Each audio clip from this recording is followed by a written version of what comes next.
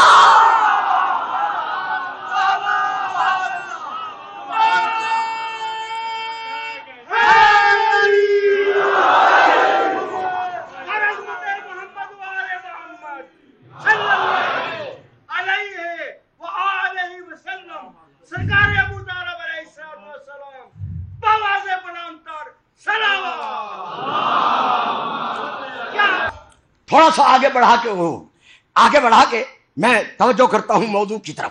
میں اس وقت کفایت الطالب سے پڑھ رہا ہوں. ام المومنین حضرت بی بی ام سلمہ رضی اللہ تعالی عنہا ارشاد فرما رہی ہیں قال رسول اللہ لا یحب علیا منافق ولا یبغضہ مومن. اگر منافق اور مومن کو پہچاننا ہے تو علی کا نام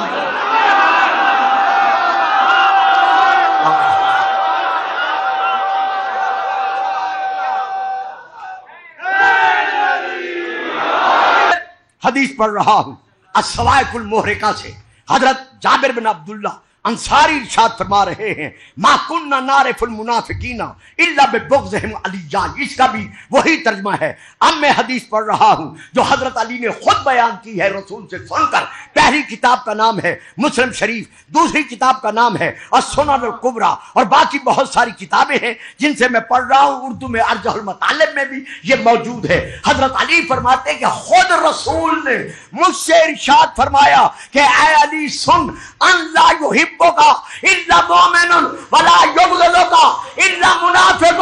تو اس سے محبت وہی رکھے گا جو نسل در نسل مومن ہو. صاحبان علم خدا آپ کو سلامتی دے. جس موضوع کو میں نے شروع کرنا تھا میں نے اس سے پہلے یہ دیباچہ عرض کیا, اب میں اس کی طرف رجوع کر رہا ہوں.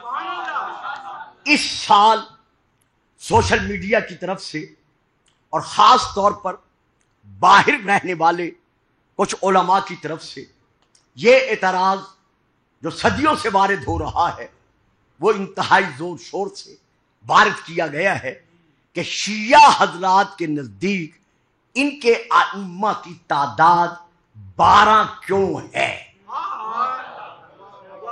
توجہ فرمائی.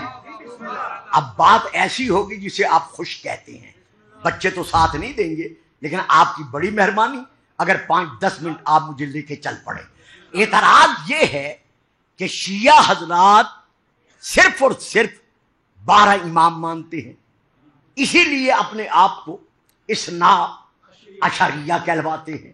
تو ان کے ہاں اماموں کی تعداد 12 کیوں ہے؟ اب اسی کا میں جواب دے کر اگر وقت ہوا تو پھر آگے بڑھوں گا, ورنہ نہیں بڑھوں گا. صاحبان اسلام اور ایمان, آپ سب جانتے ہیں کہ اسلام کا بنیادی کلمہ جو ہے اس کا پہلا جز کیا ہے؟ شاباش, جیتے رہو, یہ کوئی مشکل بات نہیں ہے. لا الہ الا اللہ.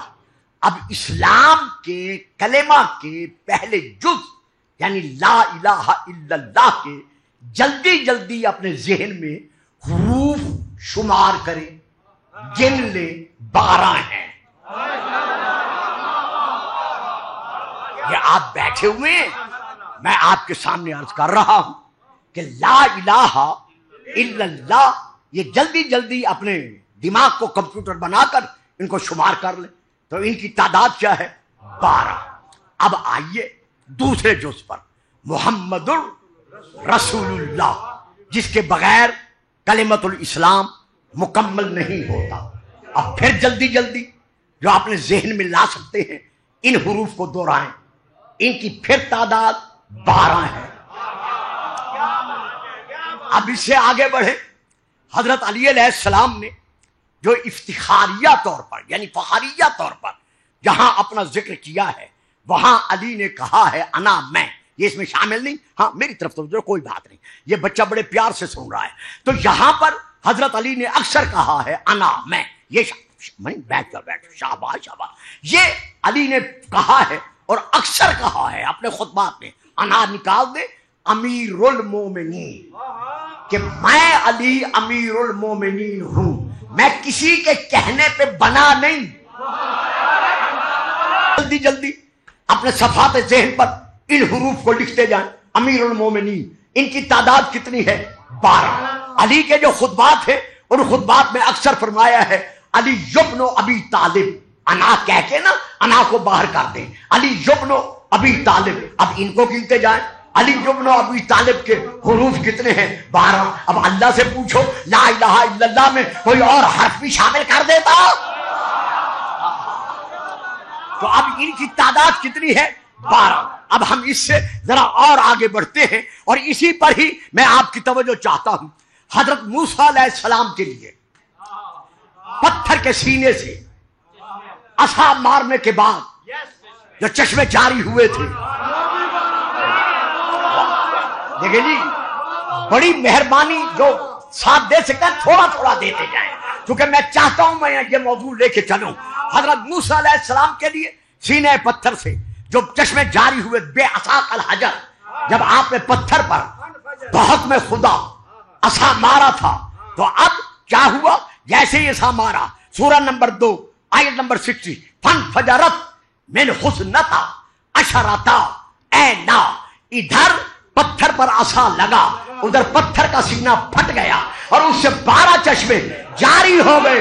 یار حد ہو گئی، موسیٰ کا عصا پتھر پر پڑے اور پتھر کا سینہ پھٹ جائے تو تم اعتراض نہیں کرتے، اور ولی اللہ کے لیے دیوار کعبہ میں در بنے۔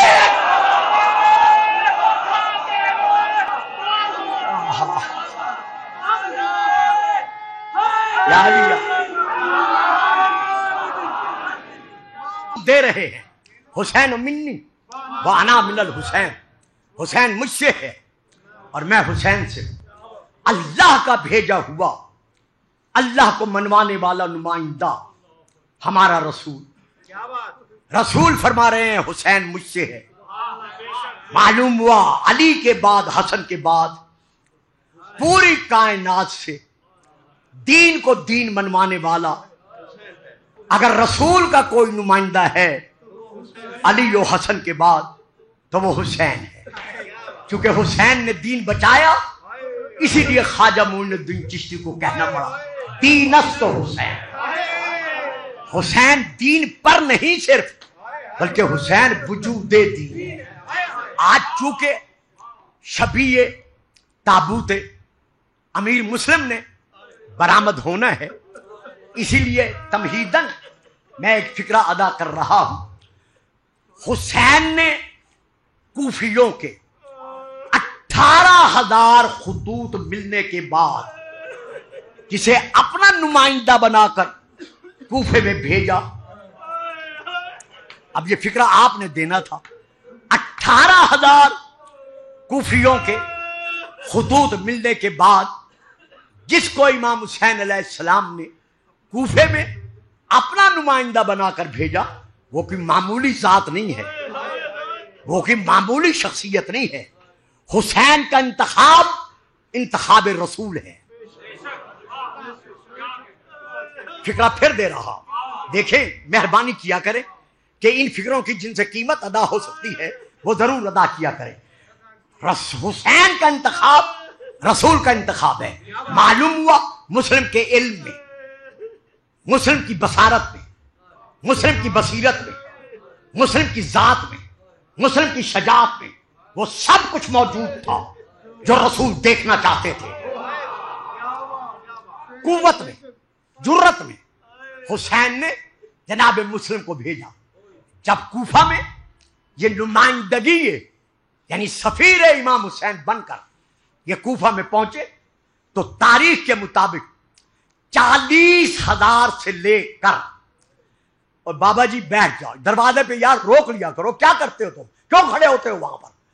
80,000 یعنی 40,000 سے لے کر 80,000 تک کی تعداد ہمیں کتابوں میں ملتی ہے جنہوں نے جناب مسلم کے دست حق پر دست حسین سمجھ کر،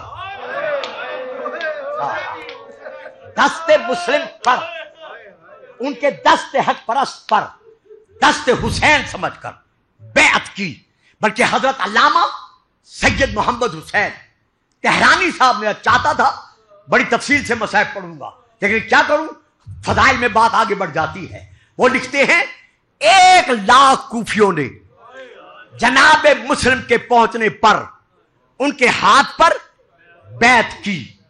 اب اندازہ لگاؤ، جس کے ہاتھ پر کوفیوں نے بیعت کی تھی 1,00,000، اس کے کوفے کے جو میزبان بنے وہ 3 ہیں،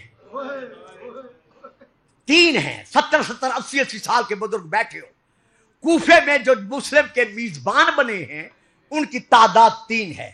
پہلا میزبان جن کے یہ مہمان بنے حضرت مختار علیہ الرحمہ، جب ابن زیاد ملعون کے آنے پر حالات کوفہ تبدیل ہوئے، جناب مختار کو قیدی بنا دیا گیا، تو اب انہوں نے مختار کے گھر سے ہجرت کی حضرت ہانی کے گھر میں۔ دوسرا ان کا میزبان کون بنا؟ جناب ہانی۔ جب جناب ہانی شہید کر دیے گئے ابن زیاد کے ظلم پر، جب جناب ہانی شہید کر دیے گئے، ابھی میں عرض کرتا ہوں کہ ان کا تیسرا میزبان پھر کون بنا؟ انہوں نے آواز دی، جن لوگوں نے بیعت کر رکھی تھی اپنے تمام افراد کے ذریعے سے، کہ مسجد میں میرے پیچھے نماز پڑھنے آ جاؤ تاکہ ہم ابن زیاد کے خلاف قدم اٹھا سکیں۔ جب مسجد میں پہنچے، جب نماز مغرب پڑھانا شروع کی تو تاریخ میں ہے کہ آپ کے پیچھے نماز پڑھنے والوں کی اتنی تعداد تھی کہ صفیں بھر گئی۔ جب نماز مغرب کے بعد آپ نے رخ پھیر کر دیکھا تو صرف 30 نمازی باقی تھے، باقی جا چکے تھے۔ جب آپ نے نماز عشاء شروع کی، آپ کے سامنے 30 نمازی تھے۔ صاحبان تاریخ آپ سب جانتے ہیں، مجھے علم ہے، میں چہروں سے واقف ہوں۔ جب نماز مغرب پڑھا کر آپ نے نماز شروع کی اور نماز عشاء کے بعد، سلام کے بعد، اب جو آپ نے دیکھا صرف 10 نمازی تھے، باقی سب چلے گئے۔ آپ نے ان 10 نمازیوں کو اپنے ساتھ لیا، لے کر مسجد کوفہ کے دروازے سے باہر آئے۔ جب باب الکدہ تک آپ پہنچے، زائرین جانتے ہیں جو کوفے جا چکے ہیں، جب وہاں تک پہنچے، اب جو امام نے مڑ کر دیکھ، جناب مسلم نے مڑ کر دیکھا، تنہا مسلم کو کوئی کوفے کا راستہ بتانے والا بھی نہیں تھا۔ وہ 10 کے 10 جناب مسلم کو چھوڑ کر اپنے اپنے گھروں میں غائب ہو گئے۔ رات کا وقت تھا، چاروں طرف اندھیرا تھا۔ جناب مسلم کی اولاد کا کوئی فرد آپ کے ساتھ نہیں تھا۔ یہ بھی چلو آپ کو بتاتا چلوں، آپ کے 5 بیٹے ہیں، 2 بیٹے ہیں، 2 بیٹیاں ہیں۔ 5 بیٹوں میں سے 2 بیٹے شہزادہ محمد اور شہزادہ ابراہیم۔ شہزادہ محمد کا سن مبارک 8 سال تھا، شہزادہ ابراہیم کا سن مبارک 7 سال تھا۔ لیکن بابا کی شہادت کے بعد ان یتیموں کو اس طرح مارا گیا، حارث ملعون نے اتنے تماچے مارے کہ رو رو کے کہتے رہے، اماں آپ تو مامو عباس کو بھیج دے۔ باقی آپ کے 3 بیٹے جو کربلا میں شہید ہو گئے، عبداللہ، عبید اللہ، اور ایک کا نام جو ہے وہ اختلافی ہے، کربلا میں شہید ہو گئے۔ آپ کی 2 بیٹیاں تھیں، ایک بیٹی کا نام عاتقہ خاتون، یہ بڑی تھی۔ چھوٹی بیٹی کا نام رقیہ خاتون، یہ بڑی سے چھوٹی تھی۔ یہ عاتقہ خاتون وہی ہے